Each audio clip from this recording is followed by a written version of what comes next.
हम first phase वाले तो भूल ही गए थे कि हमने वोट भी डाले हैं और उस वोट का अब रिजल्ट भी आना बाकी है।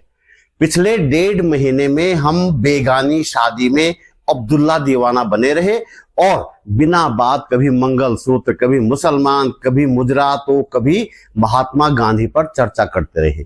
करनी ही थी जब देश का प्रधानमंत्री ये सब बोल रहा था। तो अब कुछ ही घंटे बाकी रह गए हैं जब नतीजे सामने आ जाएंगे, लेकिन उससे पहले एग्जिट पोल सामने आ गए हैं। उत्तराखंड की सभी 5 सीटें एग्जिट पोल में मोदी पार्टी के खाते में दर्ज की गई है। कल के बाद देश की राजनीति क्या करवट लेने वाली है, इस पर बात करेंगे इस वीडियो में।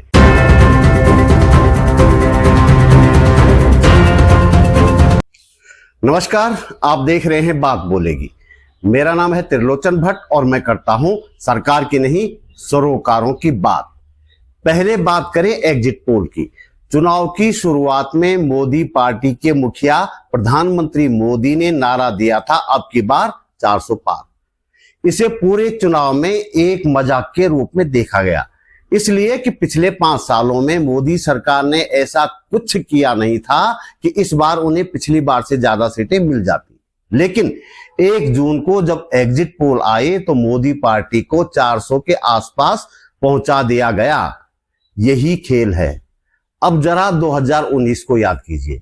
2019 में भी मोदी सरकार ने 5 साल में ऐसा कुछ नहीं किया था कि 214 से ज्यादा सीटें मिल जाती, बल्कि नोटबंदी थोप कर देश को बुरी तरह से परेशान अलग कर दिया था। लेकिन 2019 में जब एग्जिट पोल आए तो मोदी पार्टी को 2014 की तुलना में ज्यादा सीटें दी गई। फिर से कहा गया कि एग्जिट पोल गलत हुए हैं, ऐसा हो ही नहीं सकता। लेकिन रिजल्ट आया तो वही हुआ जो एग्जिट पोल कह रहे थे। अब 2024, इस बार भी मोदी पार्टी की मोदी सरकार ने ऐसा कोई काम नहीं किया कि सीटें बढ़ जाएं। कोविड काल का लॉकडाउन, अग्निवीर, बेरोजगारी, महंगाई जैसी कई बातें इस बार चुनाव में थी। 2019 में कुछ असंतोष और कुछ अविश्वास के साथ ही सही यह मान लिया गया था कि पुलवामा मामले ने चुनाव पलटा है। बहुत बेशर्मी के साथ 2019 में पुलवामा के शहीदों के नाम पर वोट भी मांगे गए थे। लेकिन एक बात है, 2019 की तरह मोदी पार्टी इस बार विपक्ष को अपनी पिच पर खिलाने में सफल नहीं हो पाई। लगातार वह विपक्ष की पिच पर खेलती रही और इस खीज में मोदी हर दिन अपने भाषणों में कुछ न कुछ अनाप शनाप बोलते रहे। यहां तक बोल दिया कि गांधी फिल्म बनने से पहले कोई भी महात्मा गांधी को नहीं जानता था, और यह भी कि कांग्रेस मां बहनों का मंगलसूत्र ले जाएगी या 2 भैंस होंगी तो 1 भैंस उठा ले जाएगी। कुछ लोग मानते हैं कि ये सब वे बौखलाहट के कारण नहीं, बल्कि एक सोची समझी रणनीति के तहत कह रहे थे। अब मूर्खतापूर्ण बातें करना किसी रणनीति का हिस्सा हो सकती है तो यह इस देश में ही हो सकता है, बाकी कहीं नहीं। राजनीति के जानकार, चुनावी विश्लेषक और स्वतंत्र पत्रकार लगातार कह रहे थे कि मोदी पार्टी 250 से नीचे सिमट जाएगी। विपक्षी इंडिया अलायंस के नेता भी यही कह रहे थे। लेकिन फिर से एग्जिट पोल आया और हर एग्जिट पोल में मोदी पार्टी को 350 से 400 तक सीटें दे दी गई। यानी कि 2019 की तरह ही अप्रत्याशित जीत से पहले जीत का माहौल बना दिया गया। हालांकि चुनावी विश्लेषकों, स्वतंत्र पत्रकारों का एक बड़ा वर्ग अब भी अपनी पुरानी बात पे अड़ा हुआ है। इंडिया अलायंस ने 295 सीट जीतने की घोषणा कर दी है। बाकी सब कुछ इस बार भी 2019 जैसा ही है। मोदी को कम सीटें आने की संभावना, लेकिन पहले एग्जिट पोल और फिर रिजल्ट में 2014 से ज्यादा सीटें। इस बार भी मोदी पार्टी के बहुमत के आंकड़े के से पीछे रहने की संभावना, लेकिन एग्जिट पोल में 350 पार। बावजूद इसके इस बार हालात 2019 से पूरी तरह अलग हैं।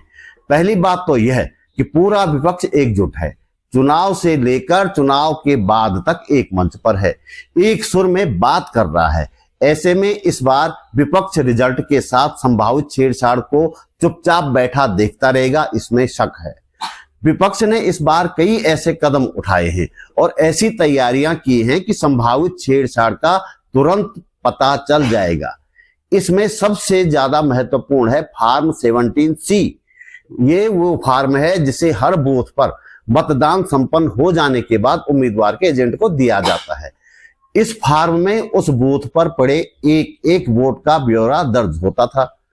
पहले आमतौर पर इस फार्म को उम्मीदवार के एजेंट कोई तवज्जो देते नहीं थे, हो सकता है कहीं फेंक फांक देते हो, लेकिन इस बार विपक्षी पार्टियों ने लगभग हर बूथ के फार्म 17C कलेक्ट किए हैं।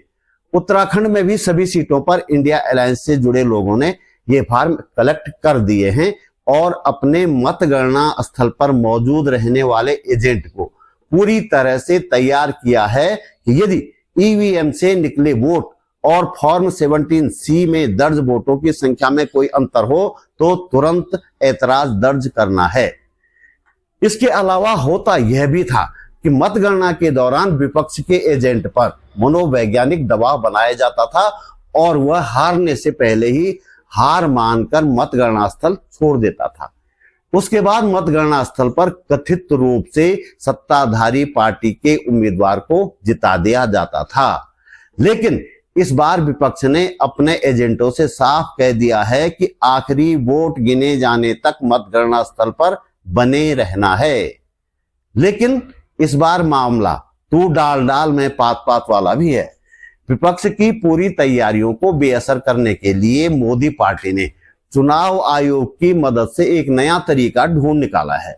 पोस्टल बैलेट का रिजल्ट आ जाने के बाद ही ईवीएम का रिजल्ट जारी करने के पुराने फार्मूले को बदल दिया गया है।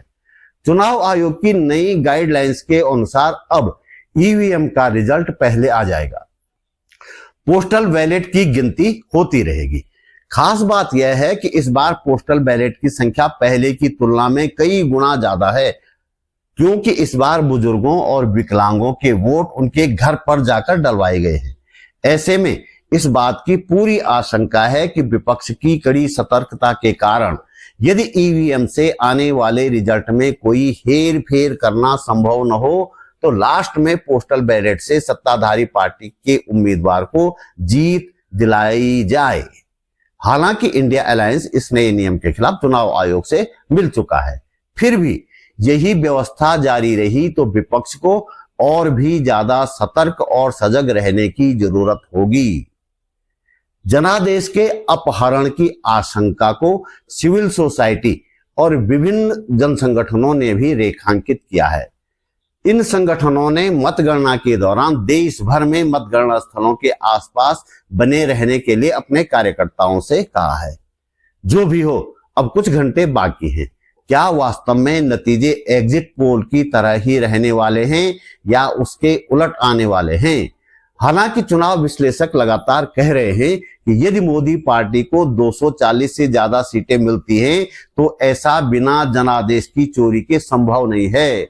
विदेशी मीडिया भी कह रहा है कि भारत का एग्जिट पोल संकेत से ज्यादा शोर साबित हो सकता है। असलियत में होगा क्या, यह तो कुछ घंटे के बाद पता चल ही जाना है।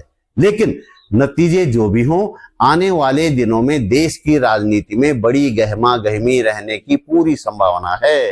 यदि एग्जिट पोल के जैसे नतीजे आते हैं तो विपक्ष सड़कों पर आ सकता है, और यदि एग्जिट पोल से उलट नतीजे आते हैं तो मोदी और उनकी पार्टी चुप बैठने वाली नहीं है। वह कोई ना कोई बखेड़ा खड़ा कर सकती है। मोदी जी चुनाव के बाद बड़ा भूचाल आने की बात कह चुके हैं। तो दोस्तों, इस वीडियो में इतना ही। आप महसूस करते हैं कि इस वीडियो को बनाने में मेहनत की गई है और आपको इससे कुछ काम की जानकारी मिली है तो लाइक कमेंट के साथ शेयर भी करें। यदि आप समर्थ हैं तो अपने जेब खर्च में से एक छोटी सी राशि निकालकर आर्थिक सहयोग जरूर करें। आप YouTube पर वीडियो के नीचे ज्वाइन बटन पर जाकर या सुपर थैंक्स पर जाकर सहयोग कर सकते हैं। वीडियो के नीचे मैंने बार कोड भी लगाया है और डिस्क्रिप्शन में बैंक डिटेल भी है। मेरा चैनल सब्सक्राइब करें, फेसबुक पेज फॉलो करें, बात बोलेगी .com भी देखें। जल्दी मिलते हैं एक और वीडियो के साथ। नमस्कार।